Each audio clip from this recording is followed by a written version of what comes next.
Então hoje eu vou te mostrar tudo sobre o último resultado trimestral de 2025 do Banco do Brasil que acabou de sair. Muita gente falando ali que talvez o pior já tenha ficado para trás. Só que o fato é que hoje mesmo, enquanto eu gravo esse vídeo, a gente viu as ações caírem mais de 5% depois da abertura. Principalmente porque no meio disso tudo saiu uma notícia que ninguém esperava. A inadimplência do Banco do Brasil subiu para mais de 5% e o mais assustador foi que está sendo registrado um possível calote na casa dos 3,6 bilhões de reais pro Banco do Brasil. Então fica comigo até o final que eu vou te mostrar tudo que aconteceu com o banco que fez ele chegar até aqui. O que é que realmente aconteceu nesse resultado de agora e que história é essa de calote? Será que isso vai atrapalhar ainda mais o resultado daqui pra frente? E por fim, será que o Banco do Brasil tá barato? Faz sentido pensar em comprar agora? Fica comigo que eu vou te mostrar. Boa, vamos lá. E antes de mais nada, a gente precisa entender um pouco o que é que se passou com o Banco do Brasil, principalmente pré-2026, 2025 ali, que fez ele chegar até o momento que ele tá hoje. Se a gente falava dessa ação aqui lá em 2024, a expectativa era extremamente otimista. Inclusive a XP ali falando de alta velocidade para as ações. Mas quando a gente entrou em 2025, o cenário foi mudando completamente. O que era uma alta velocidade começou a virar um ponto cego que incomoda até os mais fiéis. E todo esse cenário positivo fez com que as ações chegassem a subir até 15% em 2024, até o comecinho de 2025 ali. E isso acontecia ao mesmo tempo em um cenário em que o Ibovespa, a Bolsa do Brasil, estava caindo mais de 11%. Então foi um momento em que o banco realmente descolou. O Ibovespa caindo 11, ele subindo 15, ou seja, quem estava no Banco do Brasil batia o mercado naquele momento por 25% de diferença. Mas aí no ano de 2025 a visão do mercado foi totalmente diferente. O que não faltou foi gente correndo das ações do Banco do Brasil, que a gente viu foi uma queda de mais de 9% de um ano para cá. Muito disso puxado pelo lucro em queda no banco e principalmente pela alta da inadimplência puxada pelo setor agro no Banco do Brasil. E um dado que revela isso é que aproximadamente um terço da carteira consolidada do Banco do Brasil, mais ou menos 409 bilhões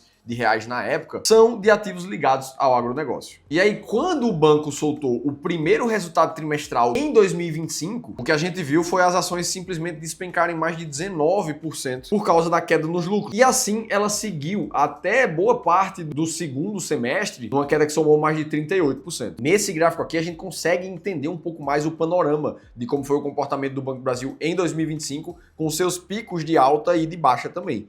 Ela chegou a bater quase R$30 e também chegou a tocar os R$18. Então, quando a gente resume o ano de 2025, a gente viu primeiro trimestre queda de 20% nos lucros, segundo tri queda de 60%, terceiro tri queda de 60%. E assim a gente chegou no resultado do quarto trimestre, fechamento de 2025, que recém foi divulgado. Que aí é onde a gente vê algumas manchetes já comentando do Banco do Brasil ter deixado o pior para trás, lucro indo a 5,8 bilhões. Lembrando, né, que a gente saiu da casa dos 3,8 bi aqui nos últimos trimestres, então, a princípio, parece um lucro realmente mais positivo. Inclusive, foi considerado acima do esperado pelo mercado. Mas o fato é que se a gente faz a comparação do último trimestre de 2025 com o último de 2024, a queda nos lucros ainda supera os 40%. E aí, por causa desses resultados ruins, em cadeia, assim, a gente vê o fechamento de 2025 com queda de 45% no lucro total do ano, batendo a casa ali dos 20 bilhões para o Banco do Brasil, que é o menor lucro desde 2020. E se a gente coloca uma lupa um pouco maior ainda nesse resultado, por exemplo, olhando para o ROI, o retorno sobre o capital dos acionistas do Banco do Brasil, que sempre foi uma referência para o banco nos últimos anos, superando a casa dos 20%, esse número fechou em 12% esse último trimestre, que é consideravelmente menor do que os 20% de um ano antes. Só para vocês terem uma noção de comparação, os outros grandes bancos estão nesse momento com um ROI bem mais atraente, como é o caso do próprio Itaú, que está rodando ali em 24% nesse dado. E aí quando a gente olha somente para o resultado da inadimplência do Banco do Brasil, que já era o principal ponto de atenção, a gente vê o indicador de 90 dias de inadimplência tocar os 5,17%, o que é uma alta em comparação já com setembro de 2025. E se a gente olha para a inadimplência focada somente no setor agro, esse número já supera 6% e 6,5% para a pessoa física. Se a gente for olhar para essa seção de inadimplência do agronegócio no resultado agora do quarto tri, a gente vê que o cenário de inadimplência para 30 dias, que já acende alerta para quem vai ficar inadimplente por mais tempo no banco, já chegou a superar a casa dos 8%. Isso aqui é absurdamente maior do que há 12 meses atrás, onde esse mesmo número estava na casa dos 3,7%. A gente está falando de quase 3 vezes mais. Então não dá para dizer que a inadimplência do Banco do Brasil foi superada. Então a gente tem sim um resultado um pouco acima do esperado, mas os principais números eles ainda estão com um sinal amarelo. E foi justamente nesse contexto que a gente viu mais uma bomba ser largada em cima do banco. Um calote de uma única empresa deixaria um rombo de mais de 3,6 bilhões de reais. E foi isso que fez a inadimplência subir para 5,17. E aí os rumores começaram a surgir no mercado de quem é essa empresa que está devendo tanto para o Banco do Brasil. Inicialmente o mercado apontou para a Braskem. Só que aí na contrapartida a própria Braskem foi lá e informou ao mercado que não tem dívida com o Banco do Brasil, assim como não tinha em 2025. Aí logo depois as informações indicaram que o culpado seria a Novonor, que é a antiga Odebrecht, em uma operação ligada à sua fatia de petroquímica. Mas o fato mesmo é que o vice-presidente de riscos do Banco do Brasil, o Felipe Prince ali, comentou que não poderia divulgar o nome da companhia que ficou com essa inadimplência tão grande. Mas ele comentou que trata-se de um caso antigo, considerado problemático e que já vinha sendo adequadamente provisionado pelo banco há alguns anos. Aí abre aspas, né? A negociação foi concluída no final de 2025 e os instrumentos foram assinados em 26. Em tese, outro credor passa a deter essa dívida. Então ficou um negócio meio sem tanto esclarecimento assim, e o fato é que só essa dívida, só essa inadimplência foi responsável por elevar em alguns pontos percentuais a inadimplência total do banco. Sem considerar esse rombo de 3,6 bilhões, o banco teria ficado com 4,88 nesse número, mas o registrado foi 5,17. E aí parece que a cada novo trimestre vem uma nova bomba no colo do Banco do Brasil, né? Já foi inadimplência, já foi lei Magnitsky em algum momento, agora tem o rombo do 3 bi, e para completar essa história, começa a entrar no radar o possível rombo da quebra do Banco Master, onde o Banco do Brasil poderia desembolsar 5 bilhões de reais para recompor a liquidez do FGC. E aí parece que esse composto de notícias mais difíceis é o que faz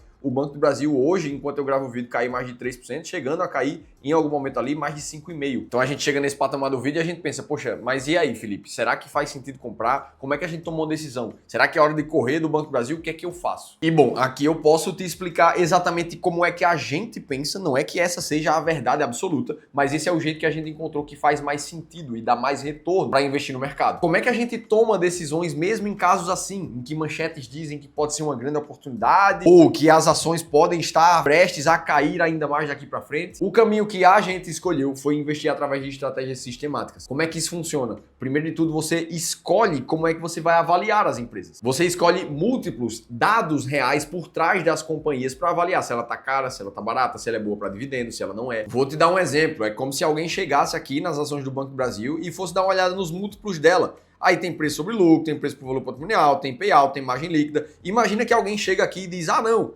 eu não compro empresas com preço sobre lucro acima de 10. Então, nesse momento, o Banco do Brasil não passa para mim. E eu também só olho para empresas com preço por valor patrimonial abaixo de 1, que é para ela estar mais próximo de estar barata. Beleza? Esse seria um possível caminho. Você está criando regras matemáticas com base em dados para te mostrar qual empresa você tem que comprar e qual você não tem que comprar. Esse é o primeiro passo para você investir de forma sistemática. O segundo é testar se essas tuas regras elas realmente performaram muito bem ao longo do tempo. Porque não adianta de nada você chegar aqui e dizer que só compra empresas com preço sobre lucro menor do que 10, mas quando você vai testar, no passado essa estratégia não performou, ficou abaixo do Ibovespa. E aí a tua missão é, depois de testar, você vai melhorando os critérios da tua estratégia até que ela tenha uma boa performance no tempo. Exatamente isso que a gente faz aqui no Clube do Valor. Então, se eu te mostro aqui uma das nossas principais estratégias, que é a das ações mais baratas da Bolsa, por exemplo, ela tem um conjunto de critérios para selecionar as 20 empresas mais baratas da Bolsa. E quando a gente testa ela no tempo, ela teve uma performance muito acima do Ibovespa nos últimos 20 anos, com uma rentabilidade de mais de 3.200%, enquanto o Ibovespa subiu 620%. Eu estou falando de um retorno composto ao ano de mais de 17,5% nessa estratégia aqui. E aí, quando você encontra uma estratégia vencedora como essa, a tua terceira missão é seguir essa estratégia de forma consistente ao longo do tempo. E aí, quando a gente pega o caso do Banco do Brasil, vamos ver se ela está barata, por exemplo, conforme a estratégia, as ações mais baratas da Bolsa. E um dos critérios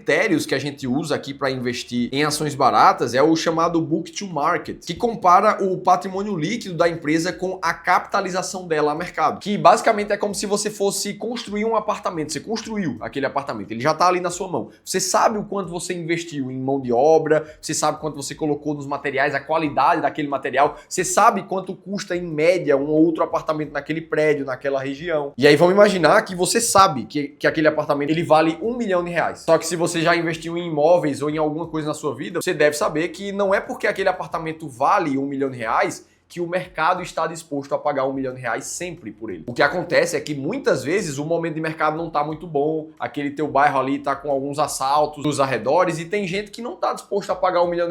O máximo que você recebeu de oferta foi R$600 mil por aquele apartamento ali. Ou seja, o patrimônio líquido daquele teu imóvel comparado com o que o mercado está querendo pagar demonstra que esse preço não é justo nesse momento. E aí você consegue entender qual é o valor caro ou qual é o valor barato para aquele ativo. É exatamente isso que faz essa métrica Book to Market aqui com as ações que eu estou te mostrando. O patrimônio líquido, ou seja, o valor do apartamento do Banco do Brasil nesse momento é de 182 bilhões. Enquanto que no mercado, o que as pessoas estão pagando por ele nesse momento é 123 bilhões. Ou seja, essa é uma das métricas que nos ajuda a entender que o Banco do Brasil está muito barato nesse momento. Nessa junção de 3 métricas, ela aparece entre as 20 ações mais baratas da bolsa. Ou seja, para quem está montando uma carteira que segue a estratégia das ações mais baratas da bolsa agora, o Banco do Brasil entraria, o que também serve para quem está rebalanceando a carteira nesse momento. Ah, Felipe, mas como é que eu faço para saber sempre as ações que eu vou colocar na minha carteira? Como é que eu chego na lista das ações mais baratas da bolsa ou na lista das ações que mais pagam dividendos para eu ter uma performance realmente positiva na minha carteira? Ora, então se esse é o seu caso, se você tem dúvidas de qual é a melhor ação para você comprar em 2026, então eu te convido para participar da imersão As Melhores Ações da Bolsa, onde a gente vai te mostrar o método que transformou R$100 mil em mais de R$2,5 milhões ao longo das 2 últimas décadas, sem precisar correr riscos desnecessários, sem precisar se tornar um especialista em investimentos e usando apenas 20 minutos